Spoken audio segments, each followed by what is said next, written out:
Sebentar saya ini. Kita mulai Buka aja ya. Ada yang buka Bu, maksudnya untuk apa? Iya, ada silakan. Bu, saya Bu Isti. Oh silakan, Bu Isti, salam kenal Bu Isti, maaf. Yang akan mengantarkan Bu Yuni. Baik Bapak Ibu, Assalamualaikum warahmatullahi wabarakatuh.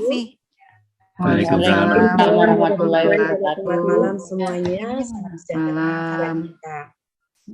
Yang saya hormati Dr. Yuni Sahupala, yang saya hormati Bapak Sarwanto selaku Ketua APEPSI, kemudian yang saya hormati Bapak dan Ibu semuanya peserta kegiatan pada malam ini. Puji syukur marilah kita panjatkan kehadirat Allah Subhanahu wa taala yang telah melimpahkan rahmat, taufik dan hidayahnya kepada kita semuanya, sehingga di malam Jumat yang penuh berkah ini alhamdulillah kita dipertemukan dalam kegiatan APEPSI dengan keadaan sehat walafiat, tidak kurang suatu apapun juga. Pastinya ini adalah sesuatu yang perlu kita syukuri dengan kalam syukur. Alhamdulillahirabbil alamin.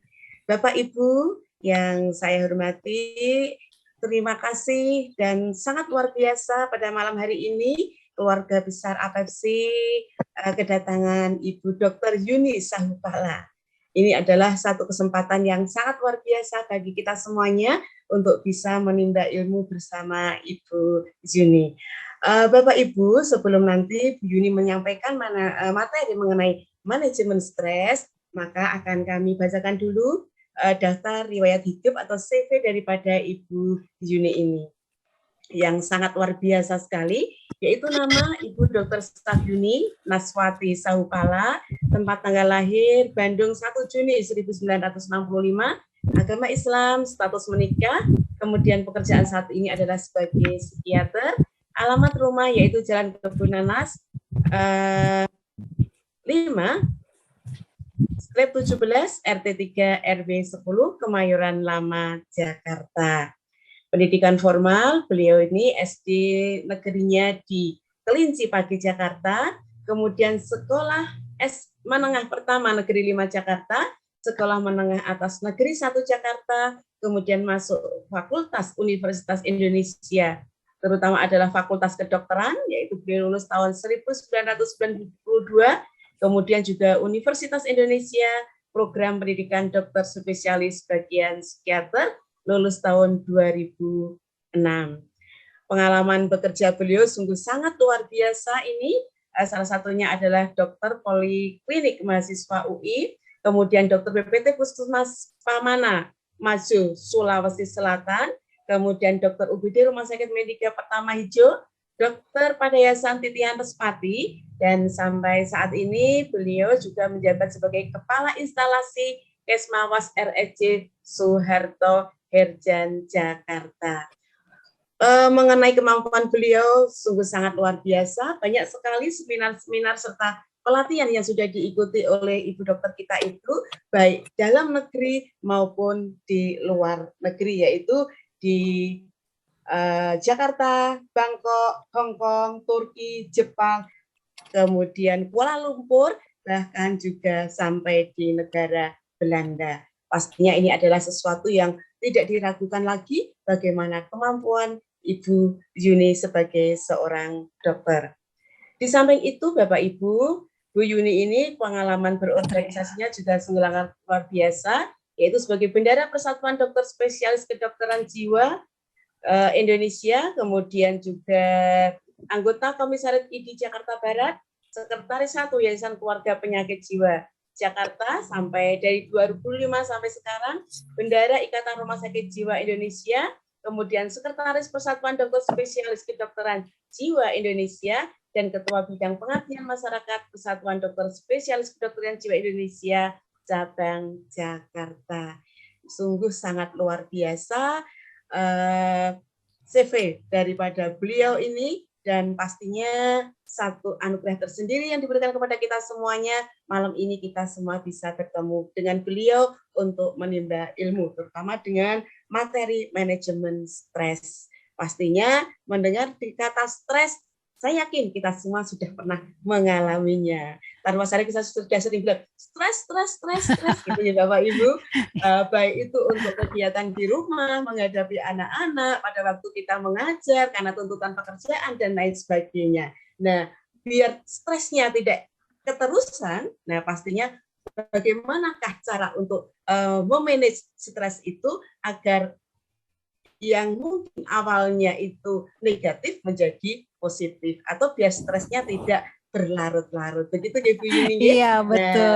Nah, bagaimanakah manajemennya atau cara untuk mengatasinya dan mengelolanya? Maka mari Bapak Ibu langsung saja kita dengarkan paparan dari Ibu Yuni Sahupala, Ibu dokter kita pada malam hari ini. Monggo Ibu, waktunya kami persilakan. Ya, terima kasih Bu Istifa.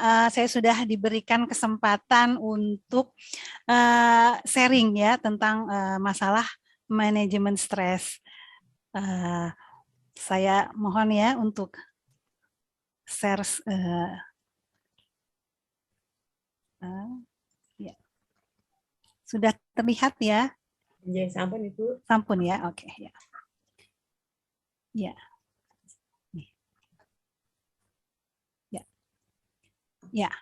Ya, manajemen stres ya. Kita tahu setiap ada perubahan kehidupan. Di sini saya mengambilkan contoh pada waktu kita sebelum COVID, ya. Sebelum COVID itu kan kita lihat di sini kita bisa nonton bareng-bareng, ya, nonton bola, nonton apa bersama-sama, ya, saling berdekatan bahkan. Kemudian pesta kita bisa bersama-sama dengan teman-teman berkumpul semua ya. Kemudian juga untuk makan nih. Ya, bisa bersama-sama. Nah, tetapi setelah COVID terjadi, ini saya melihat banyak sekali perubahan-perubahan, ya, terutama yang kita alami sekarang. Apa? Kita harus menjaga, ya, untuk memberi jarak, ya. Kemudian kita harus pakai masker, kemudian kita harus mencuci tangan, ya, setiap baru masuk. Sebenarnya hal ini sebenarnya bagus sekali sebenarnya dengan perubahan ini ya, sebenarnya positif ya. Nah, tetapi karena perubahan ini begitu cepat, ya, apa yang akan dirasakan itu? Kita lihat di sini. Nah, kalau kita lihat sebentar, ya. Nah, ini ada update dari berita tentang COVID, ya.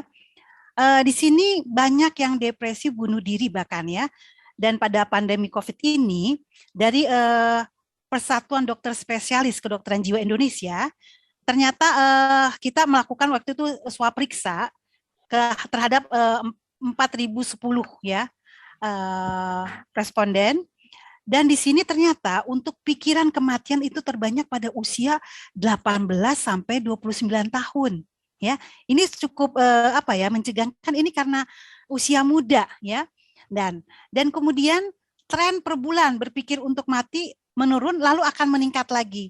Ya, jadi ini sebenarnya tahun 2020 ya, waktu itu yang masih pertama-tama, ini bulan Juli dan Agustus naik lagi. Nah, sebentar. Ya.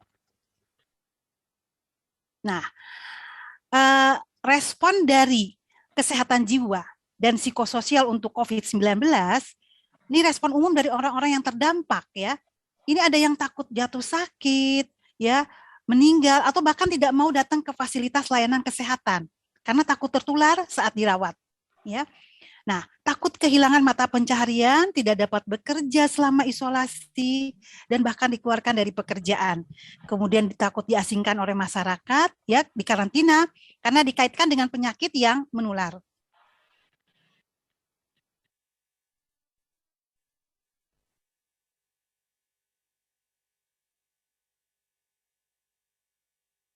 Ya, sebentar. Ya. Nah, selain itu, respon kesehatan jiwa dan psikososial untuk COVID-19, ini ada merasa tidak berdaya untuk melindungi orang-orang terkasih. Dan kita takut kehilangan orang-orang terkasih karena virus yang menyebar. Juga takut terpisah dari orang-orang terkasih karena pengasuh, karena aturan karantina. Ya, kalau kita tahu waktu selama COVID ini kan tidak boleh ada yang besuk, ya, bahkan keluarga sendiri juga tidak boleh, ya. Dan mungkin Saya masih ingat ya berapa 2 minggu yang lalu ketika keluarga ada yang sakit juga, bahkan kita hanya bisa pakai video call.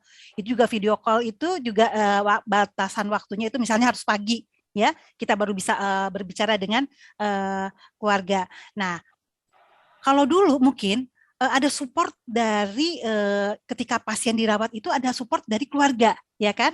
Boleh ditemani. Tapi kalau untuk COVID sama sekali tidak boleh ya. Nah, kita tahu bahwa setiap perubahan akan menimbulkan stres, ya. Semakin besar perubahan, stresnya juga semakin besar. Ya. Nah, kata-kata ini sebenarnya sering kita temui ya, tapi kan konotasinya negatif ya. Kalau misalkan ada teman kita yang perilakunya kacau atau sedikit ya, misalnya dia yang tadinya periang kok jadi murung, stres ya, nggak kan seperti gitu ya. Nah, sebenarnya apa sih stres itu sendiri? Ya. Nah, sepanjang hayat masih dikandung badan, manusia akan mengalami suatu stres. Ini kalau saya gambarkan di sini bahkan dari masih bayi ya sampai ke lansia. Ya. Itu akan kita menimbulkan suatu stres. Ya, setiap hari, setiap waktu. Ya. Nah, apa sih sebenarnya stres itu? Nah, stres itu sebenarnya reaksi. Jadi reaksi seseorang, baik secara jasmani maupun kejiwaan atau perilaku, apabila ada tuntutan terhadap dirinya. Jadi dari diri kita sendiri sebenarnya, ya. Nah, sebenarnya stres itu, ya kalau kita lihat ini, ada yang positif, ada yang negatif. Nah, yang positif kita disebut eustress. Nah, ketika kita menjadi sesuatu yang positif, eustress ini apa? Kita menjadi suatu kematang dalam kepribadian karena kita tahu bagaimana cara memecahkan masalah itu. Nah, tapi tidak semua bisa menjadi yang positif. Ada yang bisa menjadi suatu yang negatif yang kita sebut distress. Nah, kalau yang namanya distress itu ya tekanan ya. Jadi namanya penderitaan. Kita sebut penderitaan. Stres itu istilahnya adalah tekanan ya. Dan distress itu adalah penderitaan. Nah, apabila disebut menjadi suatu gangguan, terutama gangguan jiwa ya, distress itu kan penderitaan. Jadi bisa mengenai gangguan fisik dan mental ya. Bisa dua nih, fisik dan mental. Nah, bagaimana sih reaksi stres? Sekarang kita lihat di sini ya dari gambar ini ya. Sebenarnya kita pertama-tama kan kita melihat sesuatu ya. Apa yang kita lihat ya. Nah, itu akan menimbulkan suatu stres ya. Nah, nanti dari mata ini sebenarnya dia mengirim sinyal itu ke suatu sistem di otak ya, namanya sistem otonomik ya. Itu akhirnya bekerja dan dia akan menstimulasi ya, merangsang untuk kelenjar yang ada di dalam tubuh ya, kelenjar tiroid nih, ada timusnya. Nah, ini juga merangsang suatu sistem imun ya. Nah, makanya nanti kita lihat bagaimana kalau stres itu akan mengakibatkan kok imun kita jadi menurun ya. Stres yang negatif ya maksudnya di sini. Nah, kemudian apalagi? Nah, dari rangsangan ini dari otak itu merangsang juga jantung, kerja jantung. Akhirnya apa? Kerja jantung sebagai yang cepat ya, denyutnya, akhirnya pembuluh darah nih. Ya, kita lihat pembuluh darah karena ini dari sini alirannya. Kemudian otot-otot juga jadi tegang ya, karena pembuluh darahnya jadi menyempit nih, ya.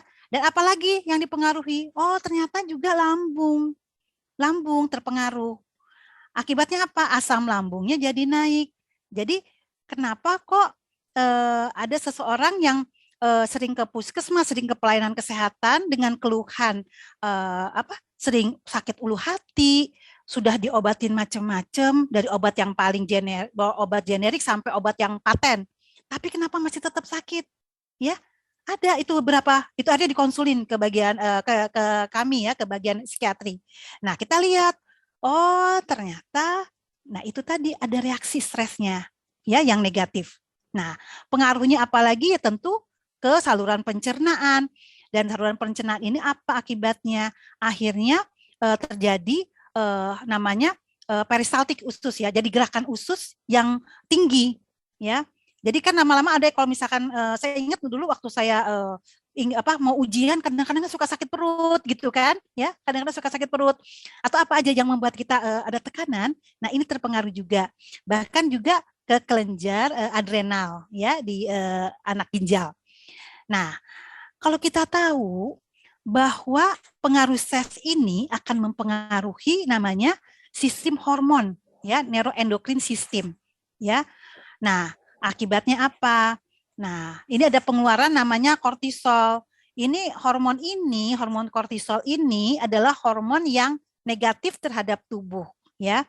Nah, ketika dia dikeluarkan, apa akibatnya? Kadar gula darah ini bisa naik. Apalagi misalnya seseorang yang memang sudah mempunyai bakat untuk menjadi diabetes mellitus ya. Jadi suatu penyakit yang gula darahnya tinggi ya, gula darah tinggi. Ini nih penyebabnya ini. Dan untuk simpatis ya, ada namanya hormon epinefrin. Nah, ini juga dia merupakan respon yang segera ya terhadap namanya stres.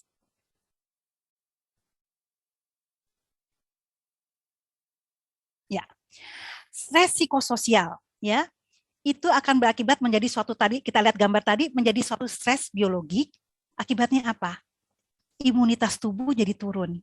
Nah, kalau di masa pandemi ini kita kan butuh imunitas tubuh ya, daya tahan tubuhnya harus tinggi karena virusnya nih ya, virus yang masuk tentu daya tahan tubuh tergantung dari daya tahan tubuh ya.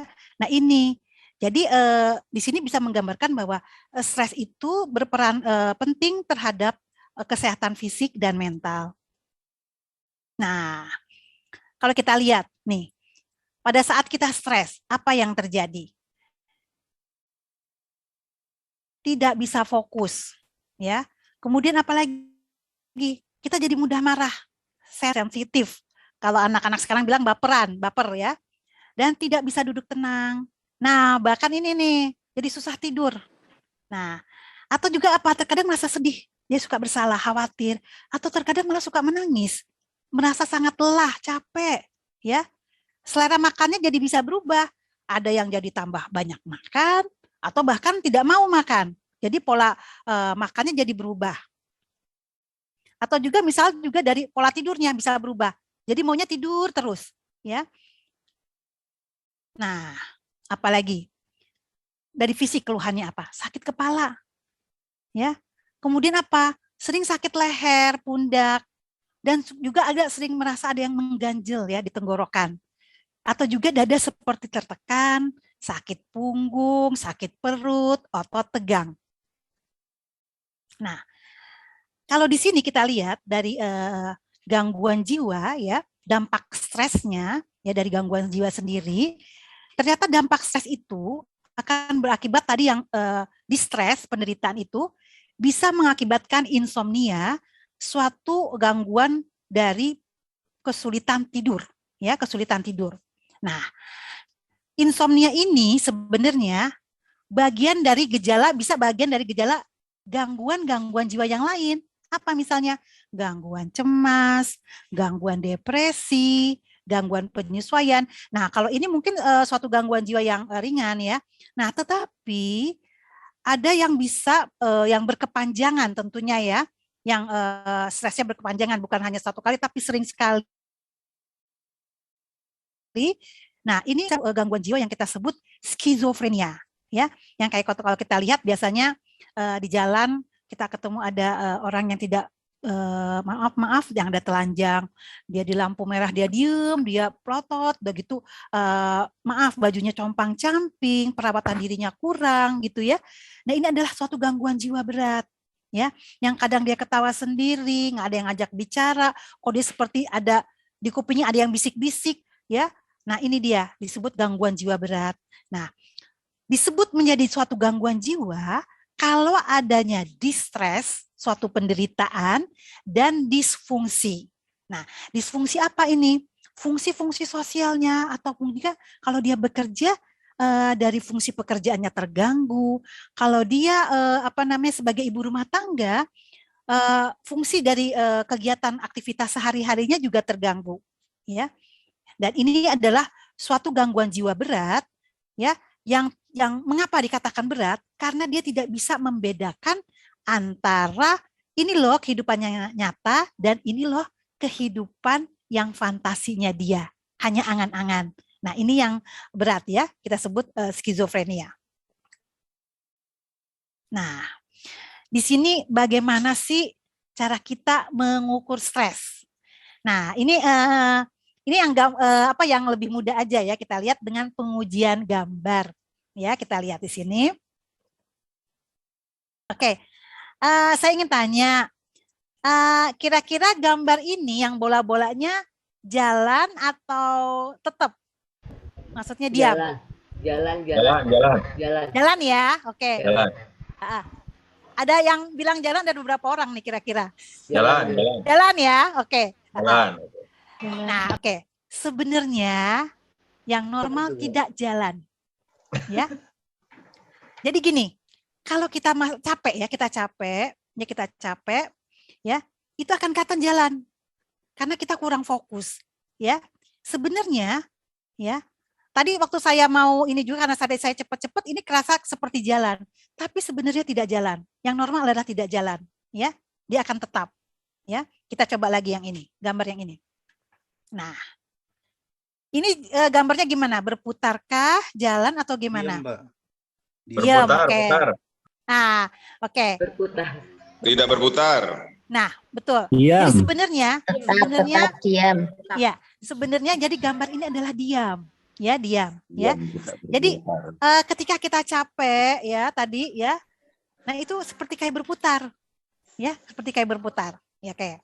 Nah, sekarang kita lihat bagaimana cara mengukur stres dengan suatu pengukuran ya. Kita lihat ada cara untuk mengukur stres itu ada 2 cara, yaitu alat ukur stres yang disebut skala Holmes ya. Dan satu lagi alat ukur kekebalan terhadap stres, yaitu skala Miller dan Smith. Nah, sekarang kita lihat alat ukur stres skala Holmes ya, kita lihat di sini. Nah, ini. Semakin tinggi nilainya berarti stresnya semakin tinggi, ya. Nah, ini diukur nih berdasarkan penelitian ya. Ternyata kematian pasangan hidup itu adalah nomor 1 stresnya, 100. Ya. Nah, bahkan perceraian sendiri 65 ya. Kematian keluarga dekat 63. Nah, yang paling ini ada ya, kita untuk berlibur aja itu ada nilainya loh 13 ya. Ternyata ada stres juga ketika kita berlibur. Ya, mungkin karena kita mempersiapkan ya kan, apa yang mesti kita bawa, apa yang ya. Nah, itu ternyata ada stresnya juga ya, dia 13 ya, dia rendah.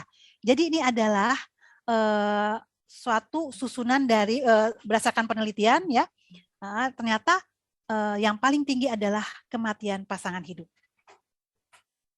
Ya. Nah, ini tadi ya cara menilai tingkat stres yang skala Holmes ya. Jadi kalau dia tinggi tadi 300 ya. Jadi dalam misalkan gini, peristiwanya itu terjadi dialami dalam 12 bulan terakhir. Oh, ada kematian pasangan hidup jadi nilai 100.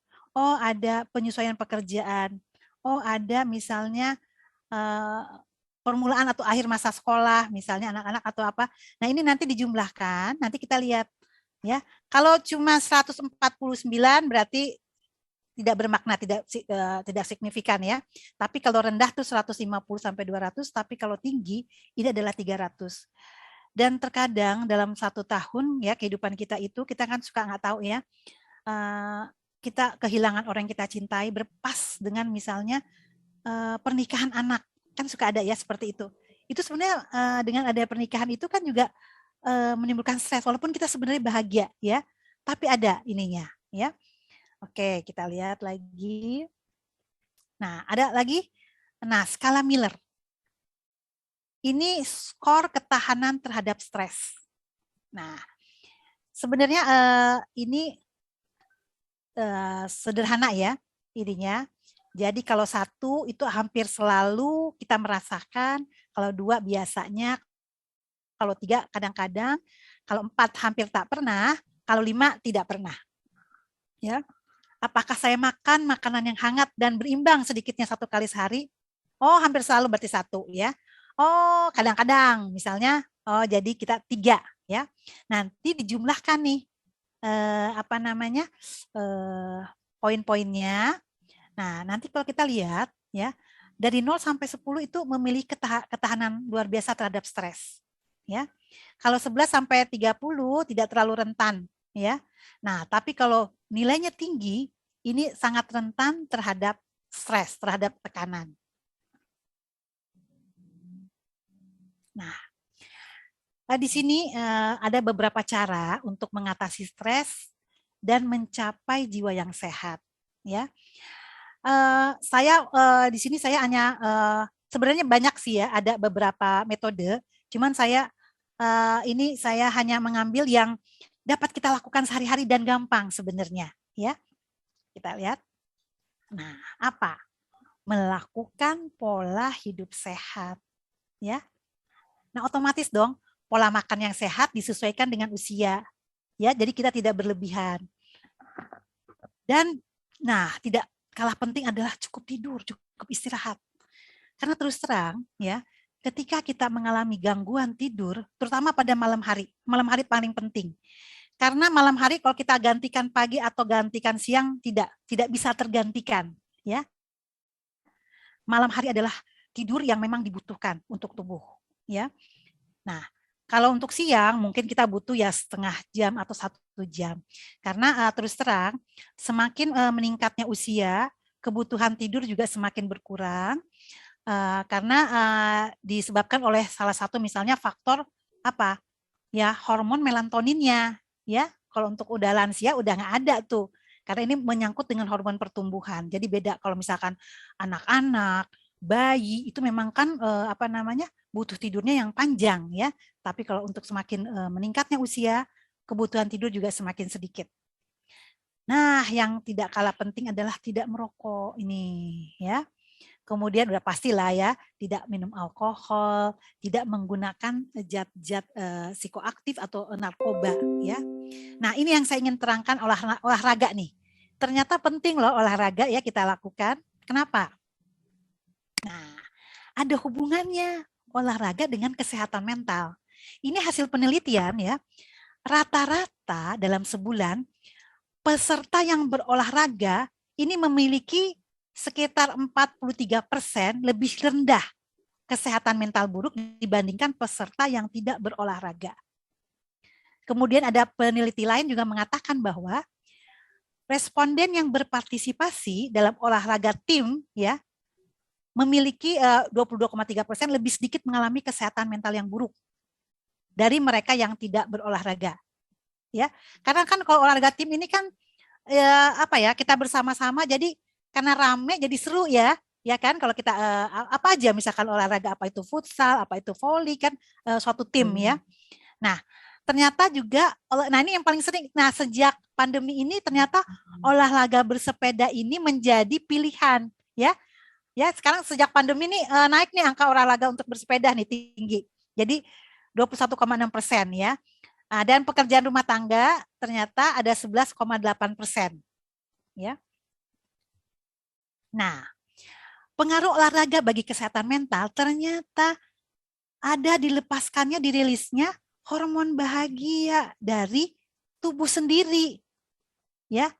Apa itu? Ada 4 hormon ternyata.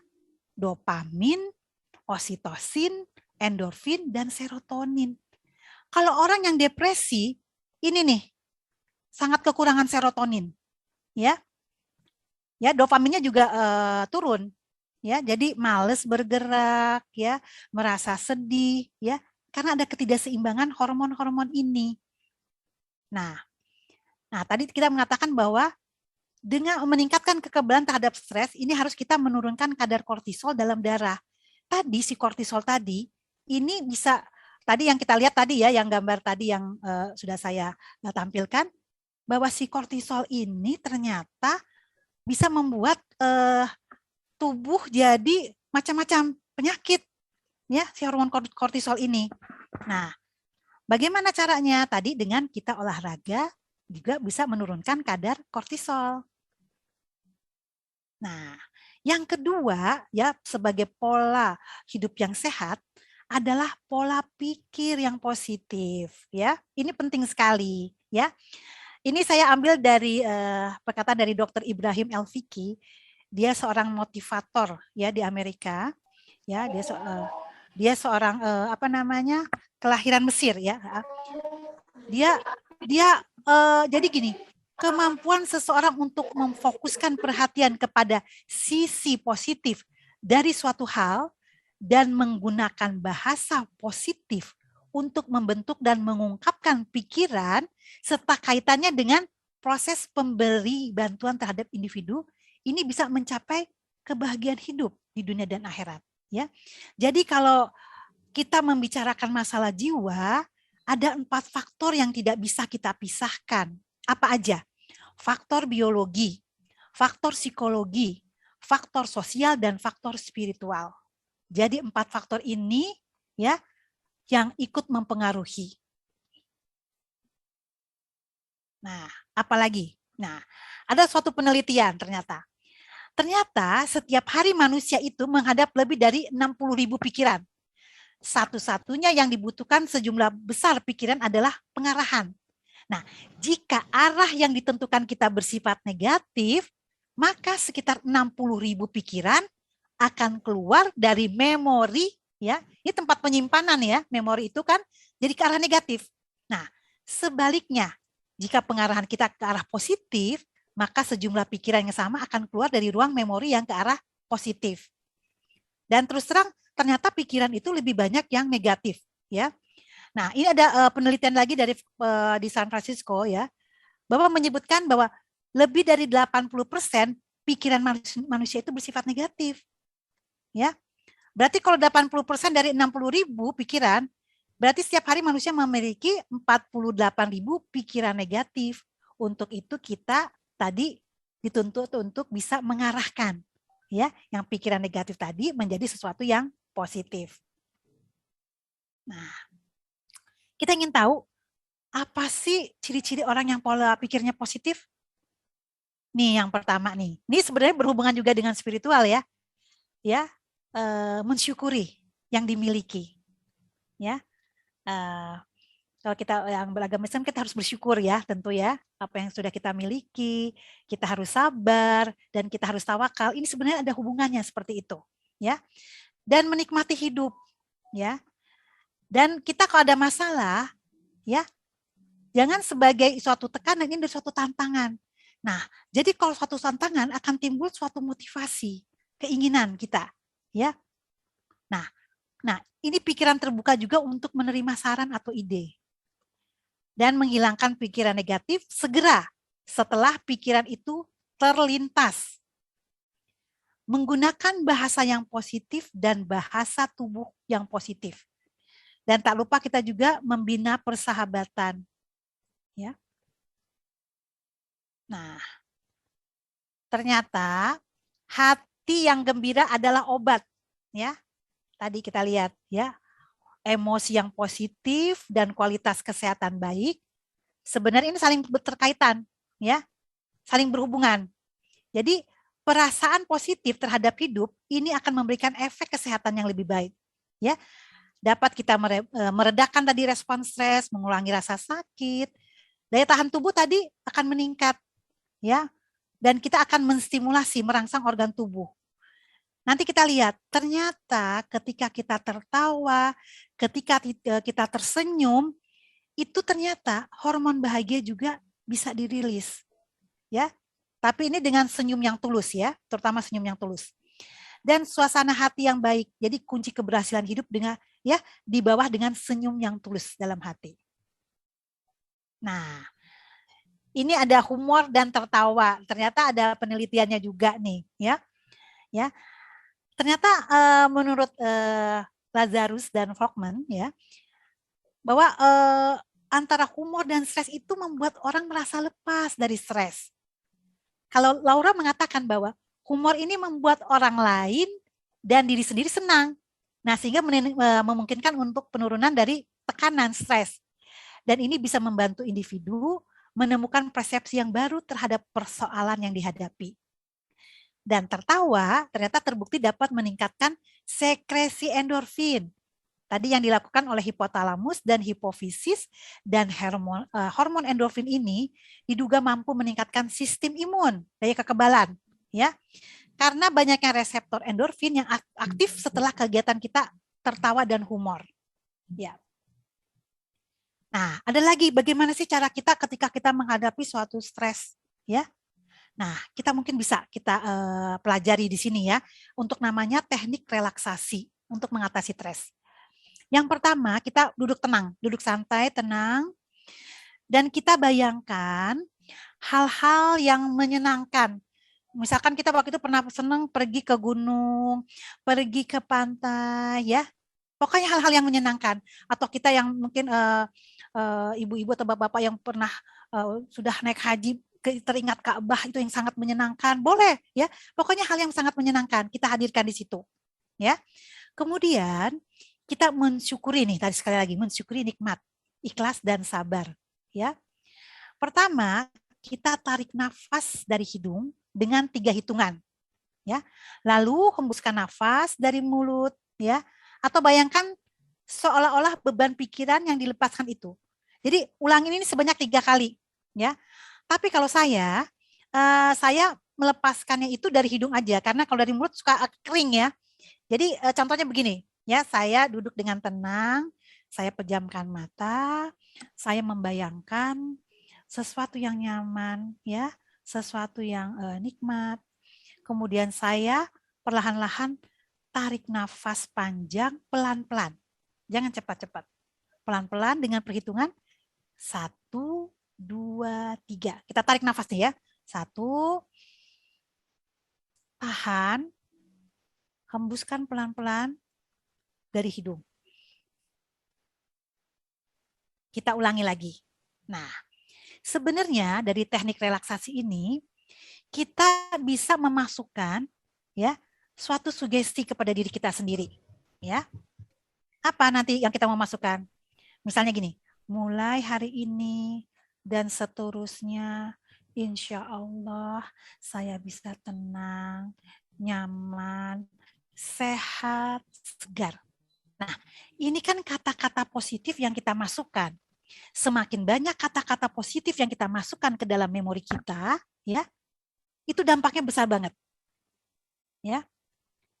Jadi kita latihan. Jadi ketika misalnya gini, kita lagi tegang, aduh, ya, kita tenang dulu, duduk, ya. Kita tarik nafas panjang, ya. Oke. Kemudian apalagi sih yang kita lakukan? Sebentar, ya. Nah, ini tadi saya bilang bahwa jiwa itu tidak terlepas dari masalah spiritual, ya, iman dan takwa. Nah, berdasarkan penelitian juga bahwa spiritual itu dipercaya dapat mempengaruhi seseorang untuk memberikan kekuatan, ya.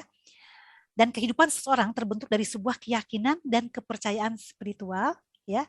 Dan untuk menghadapi arahan, terdapat mekanisme coping. Jadi arahan untuk kita daya tahan mental kita dalam menghadapi suatu masalah, ya.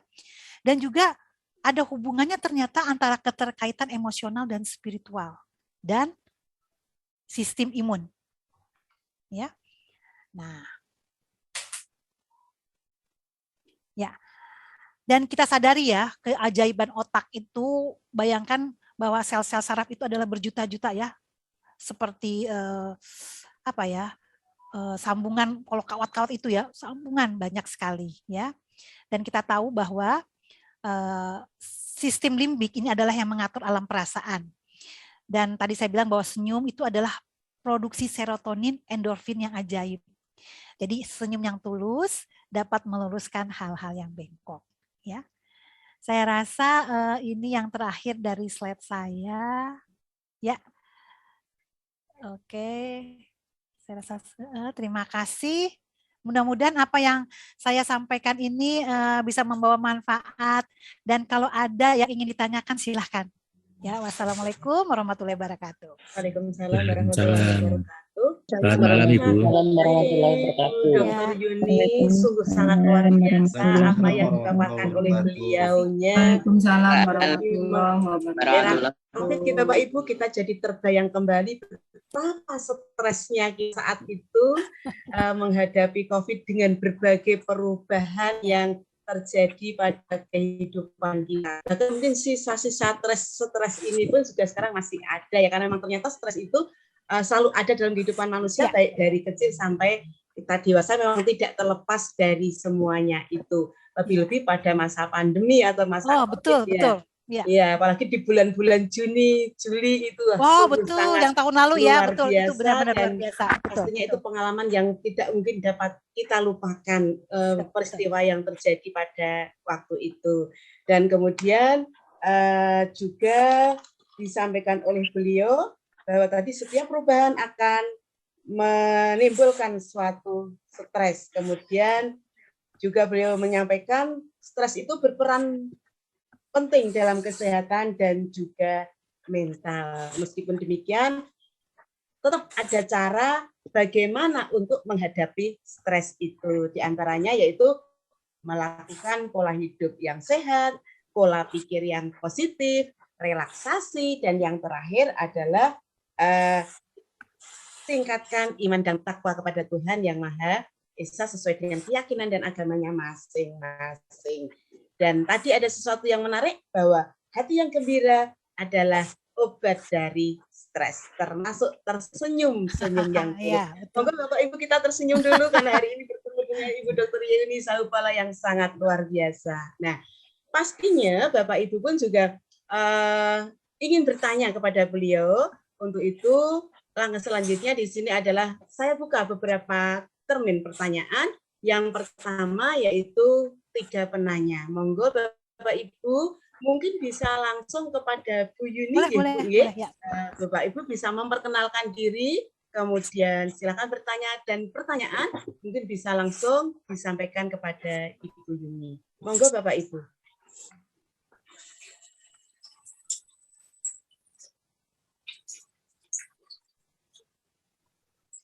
Saya Bu.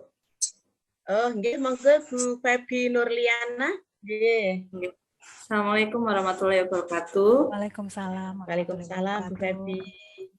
Salam kenal Bapak Ibu semuanya. Saya kayaknya baru pertama ini gabung di Zoom.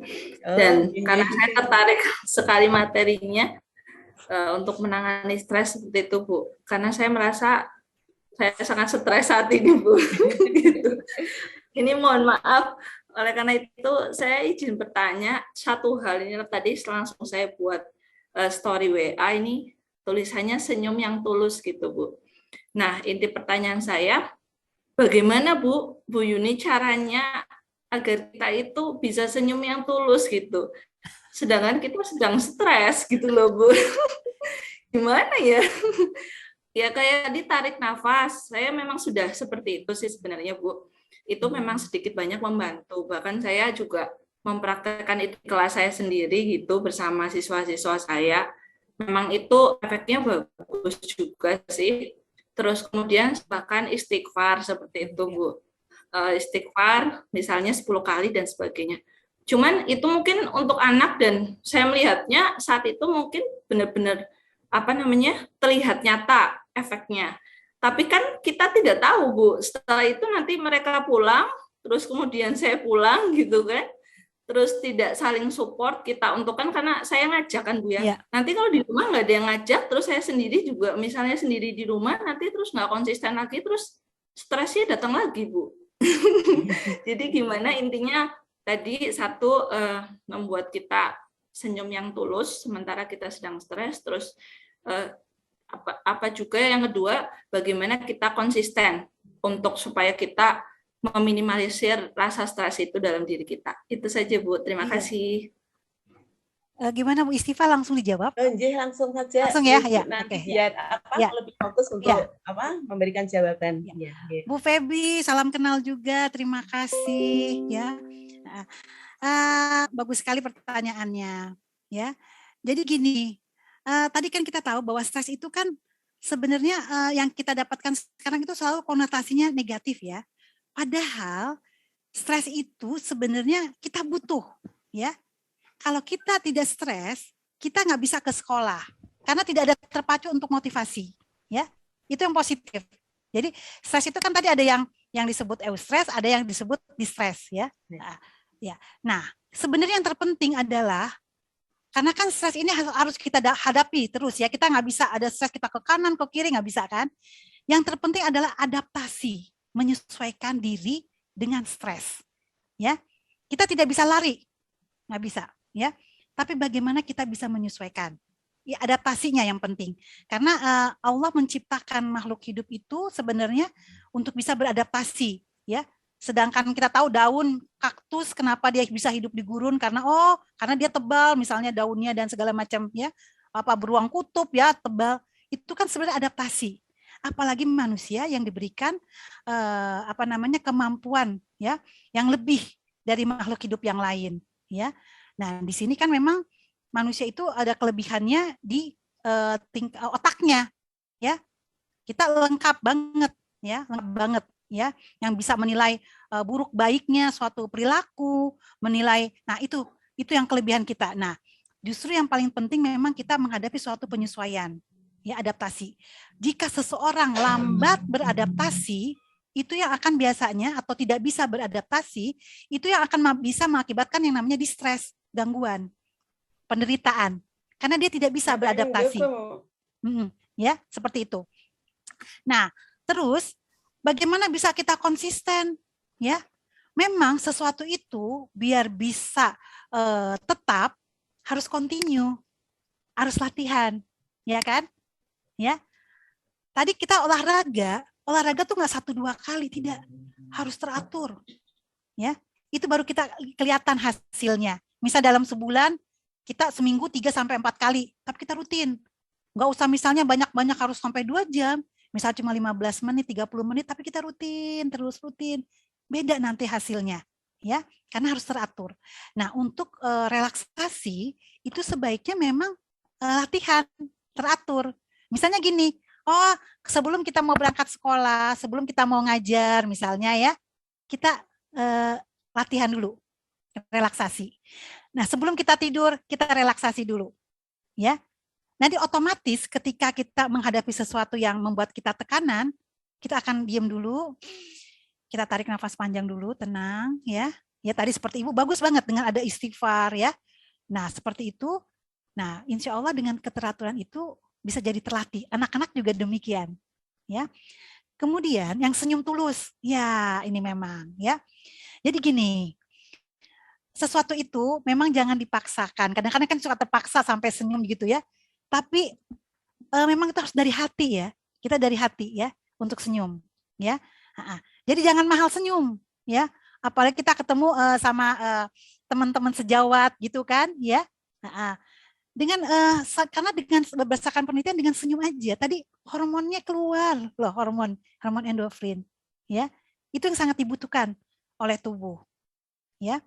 Jadi memang kalau kita latihan ya, misalnya pagi-pagi, misalkan di kaca kita ya latihan lidah itu ternyata ya itu untuk mencegah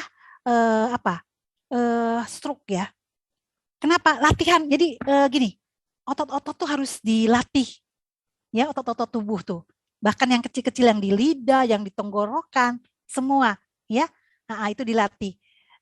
Makanya maaf kalau untuk orang kita Muslim dengan membaca Al-Quran ya itu luar biasa ya. Kenapa? Semua terlatih ya, makhrozal huruf ya yang harus kita keluarkan itu kan ada tempat-tempatnya, itu luar biasa loh ternyata ya. Itu latihan sebenarnya ya, itu latihan dan itu banyak membawa manfaat ya untuk ini karena latihan dari otot-otot di sekitar wajah kita, saya rasa itu. Jadi memang dibutuhkan keikhlasan untuk senyum ya. Insya Allah kalau kita tidak ikhlas itu kan jadi kita tidak pamrih ya kita ikhlas aja gitu ya tanpa pamrih Saya rasa itu Bu yang mungkin yang ya bukan Ibu aja, itu juga pelajaran buat saya sih ya. Jadi itu yang mesti kita sama-sama ya kita kita lakukan sebenarnya. Karena itu membawa manfaat. Saya rasa itu Bu Feby, mungkin ada yang masih kurang? Ya, terima kasih Bu Yuni, sudah sangat puas sekali. Saya mungkin bisa berlatih lihat Bu Yuni senyum ya, senyumnya kelihatan spiritual sekali Bu. Enggak lah Bu, ya. Sama semua ya. Ya. Oke, matur nuwun Bu. Iya, mari Bu Feby.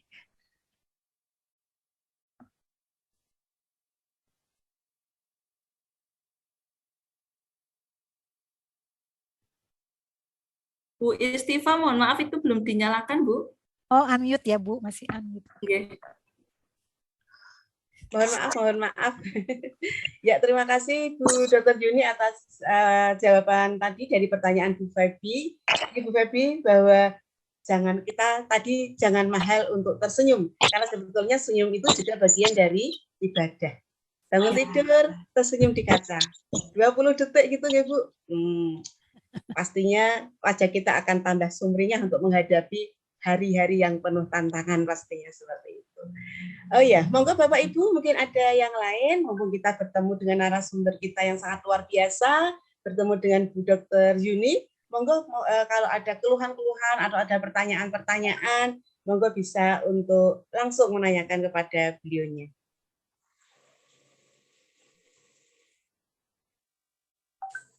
Pak Handi ini kelihatannya udah mau tanya ya, Pak Handi ya.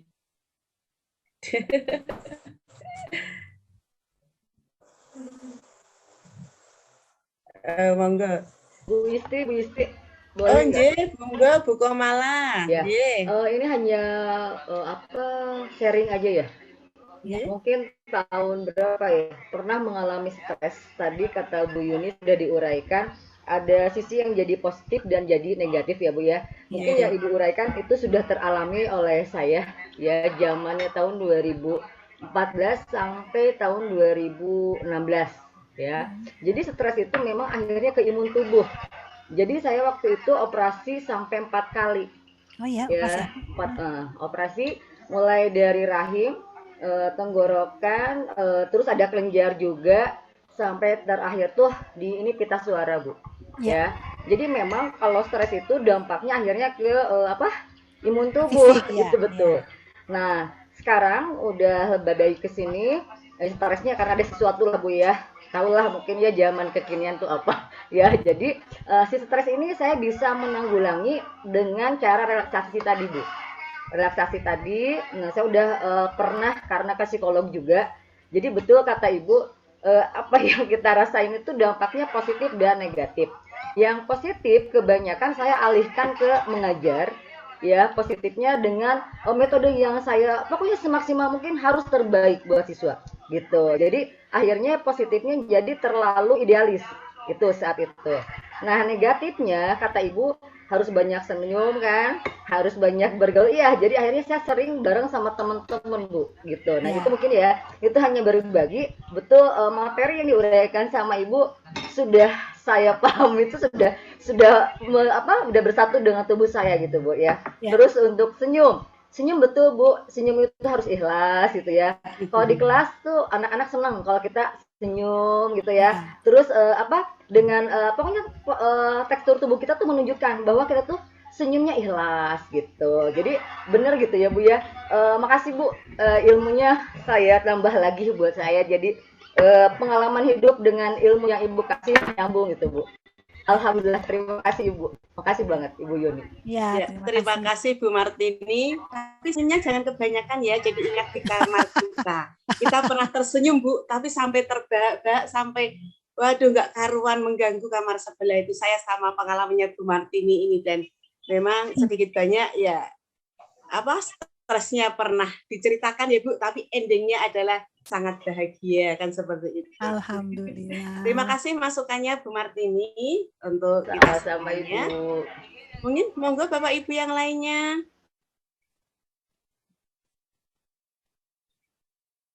Atau bisa juga misalnya Ibu menuliskan di chat juga bisa. Sekiranya hari ini belum sempat, mungkin nanti juga akan dijawab Ibu Yuni di lain waktu. Tapi ini masih ada waktu sebelum nanti kita sampai jam berapa nih Bu Yuni? Jam 9 sampai ya? selesainya aja ya, sampai yang selesainya. boleh. Masih ada kesempatan ini Bu Yuni memberikan ya. waktu yang sangat longgar kepada kita semuanya untuk sharing, untuk berbagi, untuk menanyakan, karena memang stres ini ada sesuatu yang sudah makanan kita sehari-hari kelihatannya. Iya, betul. Kalau boleh saya bertanya Bu Yuni, silakan. Stres negatif itu kan kalau nggak salah tadi dari apa yang Bu Yuni sampaikan itu kan mencapai 80% ya Bu ya. Pola pikir tadi ya, pola pikir yang negatif. Pola pikir negatif itu ya. Ya, nah, betul. Kemudian bagaimana caranya kita untuk menekan pola pikir yang negatif itu? Istilahnya kan kadang kita itu sering berpikiran negative thinking. Ya, baik betul. Itu kepada teman, kepada anak, mungkin pada siswa seperti itu. Bagaimana untuk menekan agar negative thinking kita itu tidak mencapai 50%, syukur bagi hanya kisaran 40% lah gitu misalnya. Ya, jadi sebenarnya gini. Jadi kita jangan langsung ya. Biasanya kan kita responnya terlalu cepat ya. Terlalu cepat ya. Apapun langsung aduh nanti gini nih ya. Tapi langsung negatif. Itu ya. Tapi kita harus misalkan namanya alternatif Bu. Misalnya gini, anak belum datang. Ya, jangan langsung kita waduh, dia nanti langsung gitu ya misalnya. Mungkin dia lagi belajar. Mungkin dia lagi ini. Mungkin dia ada alternatif pikiran, Bu. Di apa namanya? Jangan satu fokus tapi negatif. Nah, satu fokus negatif itu dikembangkan sama kita. Ya. Jadi dikembangkan. Misalnya gini, kita sakit perut. Aduh sakit nih perut. Aduh, jangan-jangan ini nih. Jangan-jangan mah, aduh sakit lagi. Aduh, jangan-jangan bukan mah lagi nih. Jangan-jangan kanker. Waduh, saya harus ke rumah sakit nih harus. Nah, itu kan panjang ya, muter, tetapi negatif. Nah, ketika kita sakit perut, mungkin tadi saya telat makan. Ya, kan ada obat, tapi kan gitu. Jadi ada alternatif lain, pikiran-pikiran lain. Kayak kita misalnya mau pergi ke tempat, kan banyak jalan lain gitu ya. Bisa lewat jalan A, bisa lewat jalan B, atau bisa lewat jalan C. Ya, jadi alternatif itu yang dikembangkan. Nah, kita cari yang lebih positif dulu gitu, ya. Nah, jadi sehingga kita jadi tenang. Karena kalau kita sudah negatif, itu langsung asam lambung juga jadi naik, ya kita juga jadi ya nggak enak, cepat sekali itu. Karena kita tahu bahwa respon negatif ternyata lebih besar dibandingkan yang respon positif, ya. Jadi memang semuanya itu memang perlu latihan, kita latihan ya untuk berpikir yang positif seperti itu. Oke, terima kasih Bu. Masalahnya gini, kalau misalnya kadang di lingkungan kerja itu ada teman misalnya suka izin alasan gini gitu. Satu saat izin lagi, kadang kita kayak nggak percaya gitu loh Bu, udah nggak percaya gitu sehingga seringnya ya prasangkanya itu negatif. Iya. Akhirnya tahu ternyata betul juga. Iya. Jadi memang dikembangkan tadi aja Bu, alternatif lain yang kita kembangkan, ya. Jadi memang ya dalam agama juga kan kita nggak boleh suzon ya yang negatif ya kan. Jadi betul, memang antara spiritual dan jiwa itu memang tidak bisa benar-benar kita ngikutin lah misalnya ya dari ajaran agama kita itu memang udah ada di situ semua sebenarnya. Ya. Oke Bu, terima kasih untuk pencerahannya. Monggo Bapak Ibu yang lainnya. Bisa bertanya? Nggih, monggo Bu Dwi Rahayu, nggih. Maaf Ibu, terima kasih materinya sangat bagus sekali. Tadi kelihatannya baru curhatan ibu-ibu semuanya. Jadi ini saya mau mengunggah untuk yang stres itu tidak hanya kita, ya, sebagai guru atau sebagai pendidik, tapi siswa yang saya hadapi setiap pagi, setiap hari. Sebelum mulai pembelajaran, itu saya lihat anak-anak udah benar-benar kita untuk menghilangkan, ya kita tahu anak-anak mungkin boring dalam kemarin daring sekarang. Wah, iya betul. Baru 1 minggu ulang lagi, daring lagi, 1 minggu berikutnya PTM lagi. Betul. Ya kita udah berusaha yang terbaik buat anak didik kita. Tapi dalam hal ini setiap hari itu sebelum pembelajaran kita mulai, kita berusaha untuk merangkul anak-anak, tetapi materi tidak tersampaikan, Ibu. Ya, jadi setengah jam lebih itu dipakai untuk merangkul anak, gimana anak itu menghilangkan stresnya, menghilangkan boringnya, gitu kan.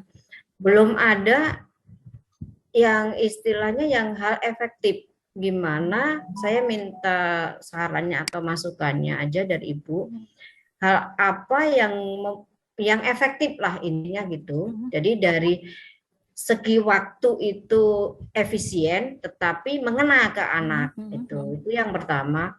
Yang kedua, itu kami ada beberapa rekan itu mengajar di SD, itu lebih parah lagi. Kelas 2 SD itu bahkan sama sekali tidak bisa mengikuti pelajaran. Sebenarnya anaknya diem, kelihatannya diemnya itu kita nggak ngerti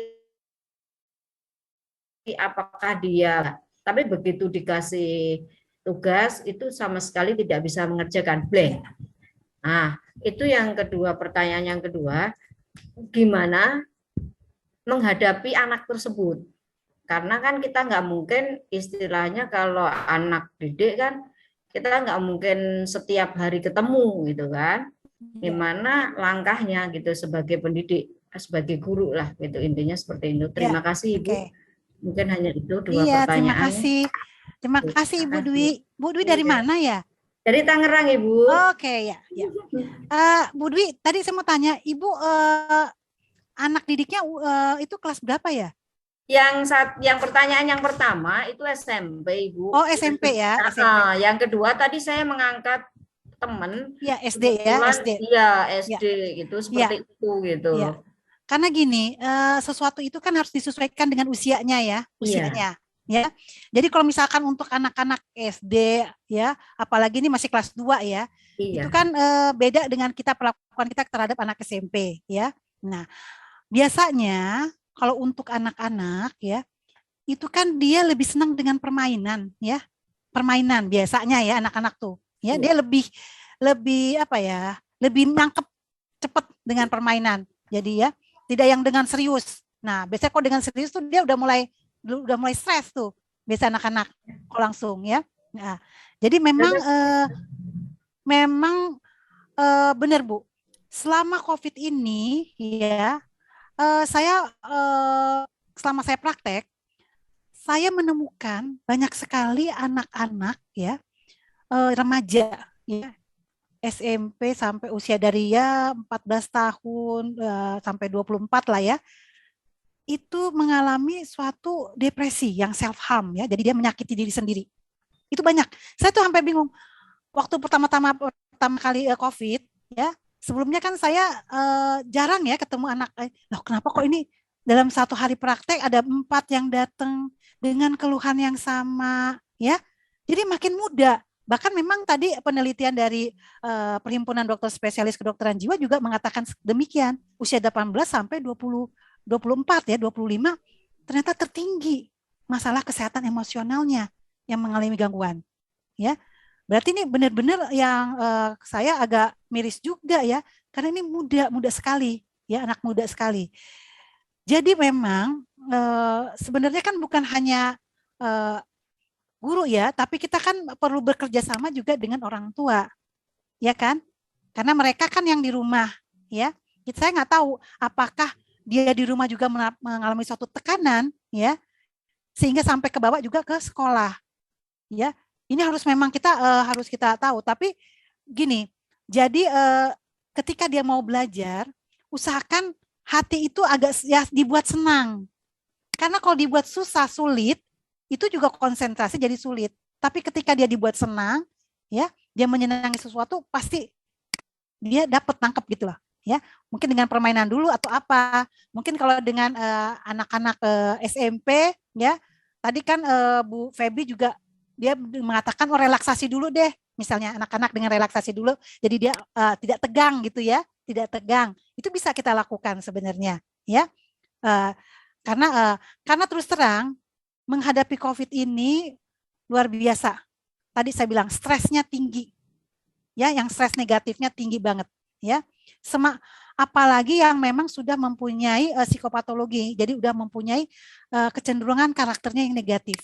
Itu lebih kelihatan lagi ketika menghadapi COVID ini, ya. Jadi memang kalau menurut saya sih harus ini ya Bu, apa ya, ibaratnya kita membuat sesuatu terobosan gitu ya, yang cukup efektif, jadi bisa digunakan. Pokoknya yang penting anak itu pas ketika hadir di sekolah dia senang dan tidak merasa terbebani. Kalau merasa terbebani itu memang jadi susah, ya, apa-apa jadi susah kadang-kadang. Tapi ya kita harus tahu sendiri apakah memang sudah terbawa dari rumah. Nah itu dia. Jadi harus ada kerjasama sama orang tua. Saya rasa itu. Ya, terima kasih Bu Yuni. Jawabannya bagaimana Bu Rahayu? Terima kasih. Terima kasih juga. Memang pandemi itu semuanya stres. Mungkin karena gini Bu, untuk menimbulkan anak itu belajar itu kewajiban ya, bukan ini. Itu susah banget, mungkin karena lingkungan ya. Iya, betul. Iya. Bukan merupakan suatu paksaan atau keharusan gitu. Itu iya, susah banget itu. Memang betul. Iya. Jadi memang, dan maaf mungkin kita terlalu banyak ini ya, misalnya pelajaran ya, yang kan kalau misalkan itu ada sebenarnya bakat-bakatnya anak-anak kan sebenarnya kelihatan tuh ya, sudah terlihat ya. Mungkin memang kita juga terlalu banyak pelajarannya atau apa, jadi sehingga dituntut, waduh, harus ini, harus itu gitu. Nah, ya. Itu masalahnya. Kita tidak bisa berjalan sendiri. Dan maksud saya jadi mungkin memang harus apel yang lain gitu kan. Jadi kalau menurut saya sih memang harus duduk bersama ya, yang memegang stakeholder-nya gitu ya, penanggung jawabnya untuk bagaimana sih caranya lebih efisien ya, anak juga nggak stres, mungkin diikutkan psikolog dari psikiater ya untuk menyumbangkan gimana sih kurikulum yang biar anak nih nggak ini gitu loh. Jangan dari masih kecil tuh udah stres, itu kasihan banget ya. Kan ada cerita Bu, kalau nggak salah, kalau Ibu pernah baca, anak usia SD ya, SD kelas 1 Pak, itu banyak tuntutan untuk dia les. Akibatnya apa? Anak itu hari dirawat. Ya. Les ini setiap hari tuh. Ya. Itu lesnya bukan les yang maksudnya membuat dia bahagia. Itu yang menuntut dia. Les matematika, les baca, les Inggris, les ini. Coba ya. Jadi dibuat untuk dibuat senang. Nah, itu yang memang yang kita harus cari metodenya ya. Saya rasa itu ya. Oke, begitu ya Bu Dwi Rahayu. Itu pastinya tantangan bagi kita semuanya. Bagaimana mengelola kelas yang baik, kemudian bagaimana anak-anak itu senang saat menunggu kehadiran kita. Kita bukan sosok yang menakutkan pada saat kita betul. mau mengajar. Mungkin bisa dengan cara model-model pembelajaran yang asik, misalnya kayak cara belajar asik dengan menggunakan media komik. Nah, gitu kan mungkin juga anak-anak keluar foto-foto bukunya. Ya, bagaimana kita, meskipun ya kita sadari, ya terkadang dari rumah pun juga mungkin anak juga sudah punya beban tersendiri, misalnya kan seperti itu. Ya, baik. Yang lainnya monggo Ibu. Masih ada waktu. Mungkin maksimal kita tutup jam 9.30 nggih Ibu? Boleh. Masih ini ada di chat, ada pertanyaan Bu dari Uswah Mujayanah. Ibu Uswah ya ini ya. Oh ya Bu Uswah Bu. Mau tanya, saya terkadang mengalami grogi, keringat dingin ketika tiba-tiba diberi tugas mendadak. Apakah itu termasuk gejala stres? Lalu bagaimana cara mengatasinya? Oke, ya. Tadi kan kita tahu bahwa stres itu adalah tekanan istilahnya. Itu adalah tekanan. Nah, itu kan terhadap diri sendiri. Jadi reaksi dari diri sendiri, ya, stres itu. Betul ya, mengalami grogi, keringat dingin tiba-tiba ya. Nah, tadi dengan cara apa? Yaitu tadi. Kita dengan relaksasi aja dulu Bu. Kita dengan relaksasi dulu, ya, relaksasi dulu. Jadi gini, terkadang kita diberi tugas, padahal misalnya tugas itu sebenarnya kita bisa. Tapi belum apa-apa kita sudah memikir yang terlalu jauh dan negatif. Aduh, diberi tugas lagi, oh jangan-jangan ini lagi, aduh nanti. Nah, kayak gitu. Jadi kan kayak belum apa-apa kita udah ke langsung negatif. Nah, itu yang menambah jadi beban kita sebenarnya. Ya. Nah, jadi ketika kita diberikan suatu tugas, kita relaksasi dulu, kita tenang dulu, kita yakinkan terhadap diri kita. Jadi kita seperti sugesti diri, insya Allah saya bisa. Ya, jadi ada suatu semangat ya, semangat yang kita berikan untuk diri sendiri. Itu penting juga sebenarnya. Ya, saya rasa itu ya Bu Uswah. Ya Bu Uswah. Kayaknya pengalaman pribadi saya juga Bu, nggak tahu dengan ibu-ibu yang lainnya. Kalau ada tugas itu mesti perut mules duluan. Ya, betul. Ya. Ternyata saya juga punya gejala stres kalau begitu. Tapi yang penting kan sebenarnya, tapi yang terpenting sebenarnya kan adaptasi ya. Memang untuk pertama-tama kita agak ini, tapi setelah kita beradaptasi, kita menyesuaikan dalam beberapa menit, dalam beberapa jam, akhirnya bisa juga ya. Yang tadinya jadi stres, tapi kita ubah menjadi suatu eustress, ya, suatu stres yang positif ya. Oke, Bapak Ibu, monggo. Masih adakah pertanyaan? Bu Yeti, Assalamualaikum. Bu Siti Herawati. Halo. Oh, nggih, monggo Bu Siti Herawati dari SMP Negeri 2 Lelean, nggih. Ya. Assalamualaikum warahmatullahi wabarakatuh, Dokter. Waalaikumsalam warahmatullahi wabarakatuh. Seneng banget dengan materi ini, luar biasa ngasih penguatan ke kami, Dok. Karena diakui atau tidak, masa pandemi sudah hampir 2 tahun lebih, ini membawa, ya kalau dikatakan stres yang luar biasa gitu, Dok. Betul, ya. Kebetulan saya punya anak kecil, Dok, sekolah SD kelas 1. Nah, karena mereka pun pembelajarannya daring, sehingga butuh pendampingan yang luar biasa juga, Dok. Artinya dia ada tugas kan harus kita dampingi gitu. Saya tidak memberikan gadget ke anak secara langsung gitu, tetap anak harus saya yang mengendalikan gitu. Yeah. Di sisi yang lain kami punya tugas juga yang luar biasa untuk anak didik kita sendiri tuh. Nah, sehingga pada akhirnya kadang-kadang kalau sudah stres berlebih, saya merasa ada perubahan dalam diri saya sendiri gitu. Dulu sebelum pandemi namanya tidur siang itu saya nggak pernah, Dok. Yeah. Kami pulang kerja biasa ibu-ibu rumah tangga juga karena harus menyiapkan makan untuk keluarga gitu. Nah, setelah masa pandemi itu yang saya rasakan bahwa tidur siang itu harus menjadi kebutuhan gitu, Dok. Yeah. Saya mesti setiap hari sekarang itu harus tidur siang gitu. Nah, yang ingin saya tanyakan, apakah ini memang satu pengelolaan stres yang kurang bagus, atau memang seiring berjalannya waktu, usia juga kita bertambah, itu merupakan suatu kebutuhan gitu. Ya. Nah, yang saya takutkan karena bentuk pengelolaan stres, sebetulnya sih sudah kita coba kendalikan gitu. Ya. Saya berusaha untuk menyenangkan diri sendiri gitu. Kalau dalam kondisi stres, saya belanja ke pasar, masak pun itu sudah merasa enjoy gitu. Hanya akhir-akhir ini kok kayaknya kalau nggak tidur siang, saya pusing gitu. Iya. Itu apa memang bentuk pengelolaan stres yang kurang bagus, atau memang itu kebutuhan bagi usia saya? Ibu biasanya kalau tidur siang berapa lama? Nggak lama sih, Dok. Cuman kayaknya kok harus gitu sekarang gitu. Iya.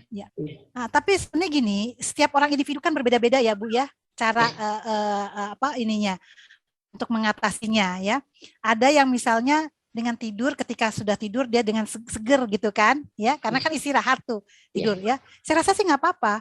Itu adalah salah satu untuk pengendalian dari stres yang Ibu hadapi, karena kan memang terus terang beban Bu ya, beban untuk ibu-ibu rumah tangga dan ibu-ibu bekerja ini lebih besar banget ya, belum pekerjaan, belum ini. Kalau waktu masih waktu masih sebelum pandemi itu kan dari jam 7 sampai jam 12 karena dia ada di sekolah, jadi kan kita bisa fokus ke pekerjaan kita, ya. Tetapi ketika di rumah dan kita harus bekerja juga dari rumah, wah itu memang luar biasa, Bu. Jadi butuh energi mental yang benar-benar harus, ya. Dan untuk memang harus butuh istirahat. Memang butuh istirahat yang cukup, ya. Karena kalau tidak istirahat, itu tadi kata Ibu pusing. Salah satunya Ibu pusing, ya. Saya rasa ya nggak apa-apa, itu ada satu jalan dari Ibu, ya, nggak apa-apa, ya. Asal misalnya memang untuk kebutuhan tidur siang itu kan tidak banyak, ya, tidak banyak, ya. Jadi kita lebih kealihkan kepada yang malam hari, ya, untuk tidur. Saya rasa nggak apa-apa, Bu, karena kemampuan setiap orang itu memang berbeda-beda dalam menghadapi suatu tekanan, ya. Saya rasa. Bisa juga dari faktor usia mungkin ya, Dok, ya? Ya, faktor usia gini. Ya, faktor usia itu biasanya gini. Energi mental kalau gini, jadi gini Allah tuh sudah memberikan kita ketika lahir misalnya 100% energi mental, ya. Nah, dalam perjalanan, ya, ketika energi mental banyak dipakai, ya, ketika anak-anak nih, maaf ya, dia mendapatkan suatu KDRT, dia mendapatkan, itu energi mental yang dikeluarkan sama dia besar. Akibatnya apa? Ketika dia menjadi dewasa, udah tinggal berapa gitu, tinggal sedikit, ya. Jadi kalau ada tekanan dia cepat sekali. Nah itu. Jadi biasanya kita melihat dari lihat ininya, ya. Nah, dari begitu. Jadi semakin banyak, semakin usia muda terkena suatu tekanan yang dia tidak bisa hadapi, itu lebih parah dibandingkan ketika dia dibandingkan dengan yang sudah usianya sudah ibaratnya yang sudah terbentuk kepribadian dah. Terbentuk kan udah 18 tahun, ya. Jadi setelah selesai 20 tahun atau apa, itu lebih bagus daripada yang masih lebih dini banget, ya. Karena terus terang semakin dini, contohnya aja misalkan bayi, ya, bayi yang yang kurang kasih sayang, ya, kurang kasih sayang, yang kita lihat misalnya dia ditelantarkan, itu tumbuh kembangnya terpengaruh, Bu, tumbuh kembangnya. Jadi berat badannya nggak naik-naik, ini kenapa, ya? Ternyata ketika bayi itu kan justru sentuhan hangat, ya, pelukan, ya kan, ya, kasih sayang itu justru sangat ini sekali. Nah, ketika itu sudah dihadapkan pada waktu masih kecil, itu kasihan sekali untuk nanti akan datangnya, ya, yang kita lihat seperti itu. Begitu Bu Siti Herwanti penjelasan dari Bu Dokter kita hari ini. Luar biasa, terima kasih Dokter. Iya, sama-sama. Disyukuri Bu Siti masih bisa tidur siang. Iya, fresh kembali. Karena tidak semua orang bisa tidur siang gitu. Iya. Termasuk saya tidak bisa tidur siang karena biasanya pulang itu sudah 4:30, jam 5. Sehingga tidak ada waktu untuk tidur siang. Iya. Terima kasih Ibu. Sama-sama Bu Siti, terima kasih juga. Masih adakah Bapak Ibu yang lain yang ingin bertanya kepada Ibu Dokter kita? Ada ini ya dari Assalamualaikum warahmatullahi wabarakatuh. Waalaikumsalam Bu Andi. Monggo. Maaf, perkenalkan dari saya dari Parepare Sulsel. Dari Sulawesi Selatan. Iya. Ini Bu Dokter, saya lihat awet muda, ya. Iya. Saya udah kepala 5 nih. Udah mau kepala 6. Kayaknya awet muda ini, Bu Dok. Barangkali ada kaitannya dengan tingkat stres itu dengan persoalan awet muda ini, ya, Dok, ya. Ketika misalnya kita bisa manajemen itu tingkat stres, ada hubungannya dengan awet mudanya. Ya. Karena kan itu tadi hormon bahagianya itu kan jadi lebih banyak kita dapatkan kan, ya, hormon-hormon bahagia tadi yang kita butuhkan, ya kan. Nah, dan yang terpenting juga sebenarnya ini, Bu Andi kan dari Sulawesi Selatan, ya. Iya, Dok. Saya dulu PTT di Wajo, Bu, di Pamana. Oh, Pamana. Iya, Wajo. Iya. Jadi saya terkenang lagi nih waktu PTT.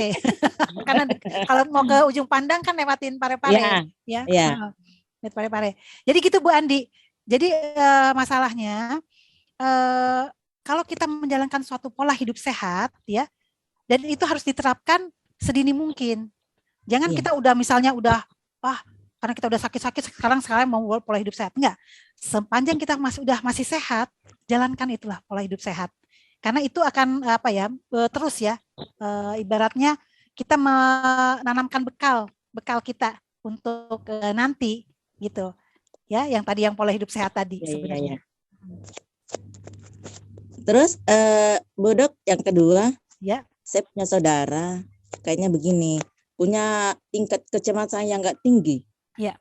Ya, ketika misalnya dia memikirkan ke sesuatu, kayaknya harus di luar. Bagaimana kalau begini nanti? Bagaimana kalau begini? Itu kan sangat mempengaruhi. Karena ketika muncul tingkat kecemasan itu lari ke lambung, lari ke jantung. Ya. Betul. Ya. Kira-kira bagaimana ini Dok cara mengatasi yang seperti itu? Ya, kalau seandainya sudah sampai dengan dia, saya nggak tahu apakah dia sudah pernah konsultasi ke dokter, ya. Apakah memang dia sudah mencapai suatu gangguan, ya? Karena beda. Ketika dia, tadi saya kan bilang, kalau sudah mencapai suatu gangguan, adanya distres dan disfungsi, ya, sudah mengganggu fungsi pekerjaannya, ya, fungsi sehari-harinya, itu harus cepat dikonsulkan kepada ahlinya, ya, agar tidak telat gitu. Tidak terlalu semangat. Jadi sedini mungkin. Jadi sebaik-baiknya deteksi dini ya untuk masalah gangguan jiwa. Jadi ya, jadi itu lebih baik. Begitu juga terhadap anak-anak kita, orang-orang terdekat di sekitar kita. Kita jadi harus lebih aware ya ketika misalnya kok ada perubahan perilaku sih anak kita yang tadinya periang kok jadi sekarang lebih banyak mengurung di kamar, ada apa gitu kan. Nah, jangan kita diamkan, kita cepat. Ya. Ya, cepat. Jadi ibaratnya kita antara individu di rumah itu lebih kita lebih saling memperhatikan gitu loh, ya, terhadap anggota-anggota rumahnya gitu, ya. Nah, jadi jangan cuek-cuek gitu, masa bodoh. Nanti ketika misalnya ketika sudah ada yang lebih ini, ketika dia sudah ngamuk-ngamuk, itu kan sebenarnya udah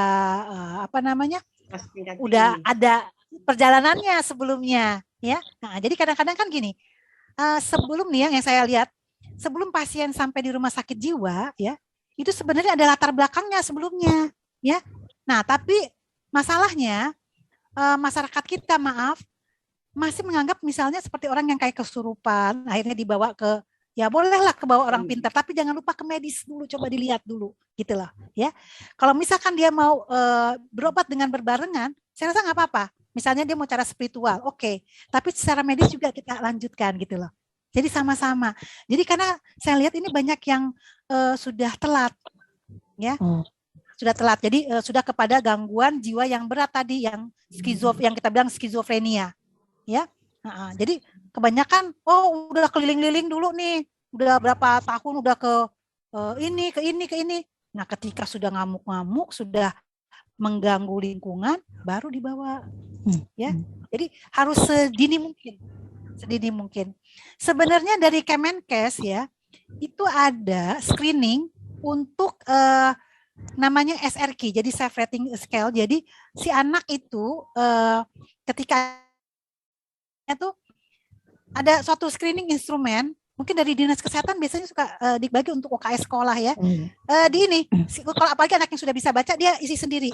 Nanti di situ dilihat kalau misalnya ada nilainya, ya, nilainya tuh agak tinggi, ini udah harus dikonsulkan nih ke yang ahlinya, ya.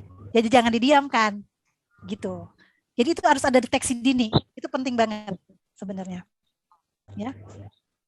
Ada kalau misalkan mau sih nanti ada self ininya untuk anak usia 10 tahun, untuk anak yang 4 tahun yang belum bisa baca, berarti kan butuh dari orang tua atau ininya ya, gurunya ya. Kalau untuk anak yang sudah bisa baca, ada lagi itunya instrumennya.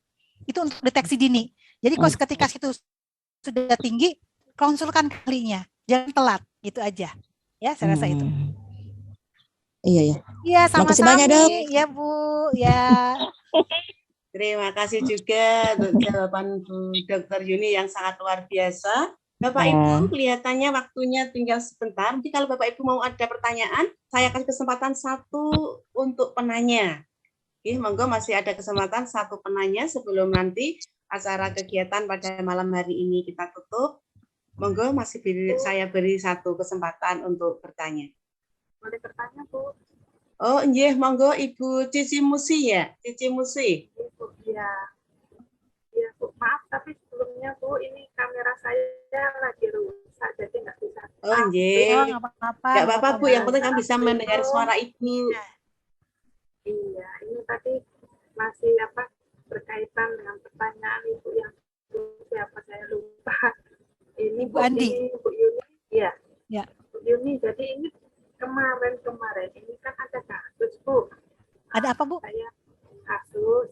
Oke, Seseorang ini yaitu tadi mungkin depresinya sudah akut atau gimana kayak gitu ya, menurut kami awalnya kayak gitu, suka ngamuk-ngamuk kayak gitu kan.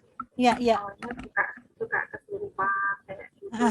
Nah, jadi waktu itu diambil langkah yang pertama untuk ini rupiah kayak gitu, terus macam-macam kayak gitu katanya orang itu dan sebagainya gitu, Bu.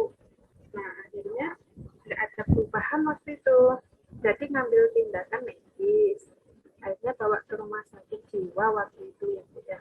Tapi ternyata setelah dirawat di rumah sakit itu sekitar 1 minggu hampir setengah bulan, hasilnya bahwasanya si pasien ini ternyata bukan gangguan jiwa, Bu, tapi dia suka halu, suka kamu kayak gitu. Tapi pihak dokter ngomong katanya ini nggak sakit jiwa kayak gitu. Terus akhirnya lama-lama dipindah ke rumah sakit biasa kan, bukan rumah sakit jiwa. Nah, pindah ke rumah sakit biasa sampai berganti-ganti itu. Waktu itu terakhir di rumah sakit Caritas, ternyata si pasien ini katanya sakit tipes akut gitu.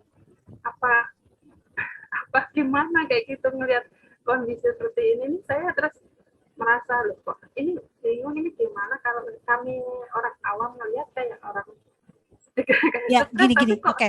Iya, gimana itu, Bu? Jadi gini ya. Jadi gini, ada beberapa penyakit fisik ya yang mengancam juga gangguan kesadaran ya. Contohnya misalnya orang kena stroke, contohnya juga misalnya orang dengan hipoglikemia, jadi gula darahnya sangat rendah ya, atau gula darahnya sangat tinggi sehingga kesadarannya menurun. Nah, bisa terjadi gangguan perilaku, gitu loh, Bu. Ya, gangguan perilaku, marah-marah, ngamuk-ngamuk nih, atau orang dengan demam tinggi ada, ya infeksi, ya, tiba-tiba dia ngamuk, ya ada. Nah, ketika ini memang perlu pemeriksaan yang sangat lebih harus teliti ya. Nah, kalau misalnya ya karena mengamuknya, karena perilakunya itu, orang cenderung mengatakan ini gangguan jiwa, gitu kan? Ya, gangguan jiwa. Nah, akhirnya saya pernah dapat kasus, Bu. Ini waktu saya masih jadi residen ya, waktu saya mengambil psikiatri di RSCM, pasien dengan panas ya, jadi keluarnya sebenarnya panas 3 hari, 7 hari ke rumah sakit RSCM untuk hari ke-7. Tapi panasnya nggak tinggi gitulah ya. Tapi dia lebih cenderung kepada gangguan perilakunya, ngamuk-ngamuk, marah-marah ya. Nah, kalau kita tidak tepat ya, kita tidak anamnesis yang kita tanya wawancara tidak tepat, itu nanti bisa kelewat tuh. Disangka memang jiwa aja. Ternyata ada fisiknya. Nah, namanya disebut memang ada di dalam gangguan jiwa itu namanya gangguan mental organik ya. Jadi memang ada unsur fisik yang dominan sebenarnya yang mengganggu kepada yang bermanifestasi, jadi yang tampak terlihat semua gangguan perilakunya. Nah, memang gangguan perilaku itu ranahnya psikiatri gitu ya. Nah, jadi orang dengan tifusnya sudah sampai ke otak ya, namanya racunnya bisa mengalami itu. Kadang-kadang dia halusinasi, ngomong sendiri. Tapi kita harus lihat, oh ternyata panas ini, panasnya tinggi, bisa. Atau misalnya orang dengan kejang, orang yang epilepsi, ya. Sebelum dia suka berhalusinasi dulu, ya. Atau setelah dia kejang, dia halusinasi. Kayak melihat apa. Bisa Bu kejadian seperti itu. Jadi memang perlu di assessment ke medis. Jadi benar-benar diperiksa gitu ibaratnya. Ya. Jadi memang banyak sekali gangguan-gangguan fisik yang bermanifestasi yang kelihatan kepada suatu gangguan jiwa. Seperti COVID aja kemarin, ya, saya banyak dikonsulkan. Jadi pasien-pasien yang sudah selesai COVID-nya udah nggak ada, di PCR udah negatif. Tetapi kenapa kok nih pasien ngomongnya ngaco masih, ya kan? Nah, setelah diperiksa memang jadi perjalanan gitu loh, perjalanan sakitnya dari fisiknya bisa berakibat ke mentalnya. Ada berapa yang seperti itu, ya? Tergantung dari sakitnya individu tersebut. Jadi memang pemeriksaannya memang perlu di rumah sakit, karena kan kita perlu cek macam-macam ya Bu, perlu CT scan, apalagi kalau ada yang menurun, terus pemeriksaan penunjangnya juga butuh yang lengkap. Saya rasa itu, Cici. Ya, Bu. Oke. Ya, terima kasih Ibu Dr. Yuni. Terima kasih Bapak Ibu semuanya yang sudah mengikuti kegiatan Zoom pada malam hari. Sungguh sangat luar biasa. Hari ini kita banyak menimba ilmu. Semoga dengan paparan yang sudah disampaikan oleh Ibu Dr. Yuni, nanti kita lebih bisa memanage stres dari hal-hal yang positif. Mungkin kita kearahkan ke stres yang hal-hal yang sifatnya negatif. Kan seperti itu. Oke. Saya kira waktu jualah yang memisahkan kita untuk malam hari ini. Insya Allah nanti kita akan bertemu dalam kesempatan dengan materi yang berbeda, pasti dengan materi yang lebih menarik lagi. Untuk itu sekali lagi saya sampaikan terima kasih yang sebesar-besarnya kepada Bu Dr. Yuni Sahupala yang sudah berada di tengah-tengah kita. Terima kasih juga kepada Bapak Ibu semuanya. Saya Istifaiyah sebagai moderator pada malam hari ini. Apabila ada salah kata, baik yang saya sengaja ataupun tidak, maka saya mengucapkan maaf yang sebesar-besarnya. Iya. Begitu ya Bapak Ibu, sugeng dalu, sugeng rehat, jangan lupa bahagia. Iya. Saya kira cukup. Assalamualaikum warahmatullahi wabarakatuh. Iya. Waalaikumsalam warahmatullahi wabarakatuh. Terima kasih. Maaf, Ibu-ibu, sebelum ditutup, saya ingin menyampaikan rasa terima kasih saya kepada Bapak dan Ibu ya, karena kita baru kenal juga. Saya senang banget deh di sini saya bisa bersilaturahim ya. Kemudian saya juga mengucapkan terima kasih kepada Pak Devan ya yang membantu. Pak Devan dari Lundbeck nih. Maaf, Pak Devan. Pak Devan nih dari Lundbeck ya. Nah, dan Ibu, Bapak, kalau seandainya ingin mengetahui tentang masalah insomnia, yaitu gangguan tidur ya, salah satu gangguan tidur, bisa Bapak Ibu ikut nanti di webinar. Nanti saya bisa kirim ininya, apa namanya? Linknya ya Bu. Linknya ya. Hari Kamis tanggal berapa ya? Pak Devan tanggal 24 bulan ini ya, bulan Maret, jam 2 ya Pak ya, jam 2 ya. Jam 2 sampai jam 3 Dok, betul. Ya, waktu Indonesia bagian Barat ya. Seandainya Bapak dan Ibu pengen ikut, ingin mengetahui apa tuh insomnia sih, gimana sih ininya ya? Kasih ke kakak aja Yun, nanti kakak share.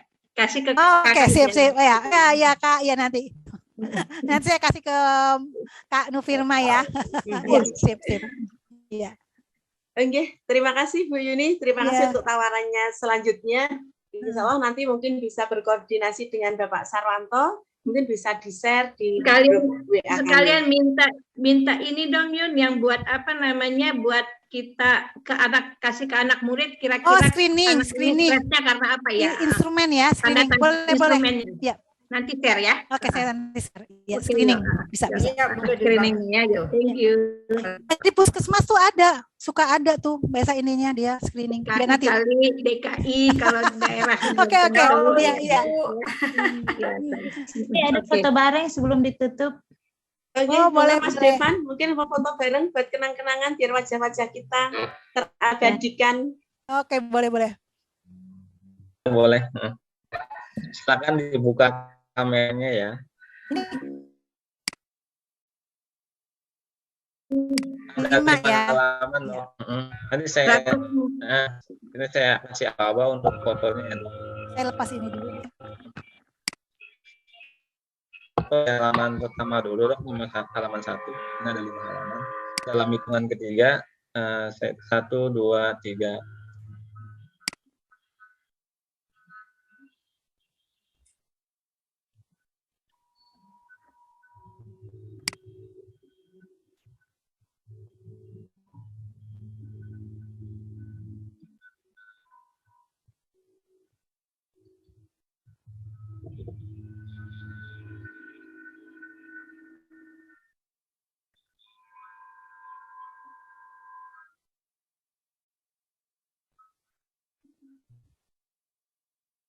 Selanjutnya halaman yang kedua, Dok. 1, 2, 3.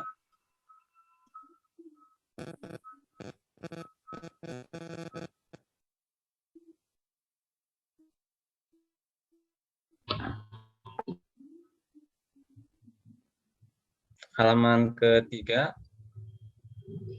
1, 2, 3.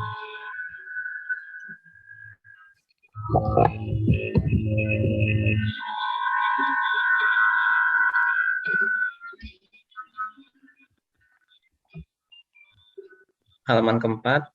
1, 2, 3.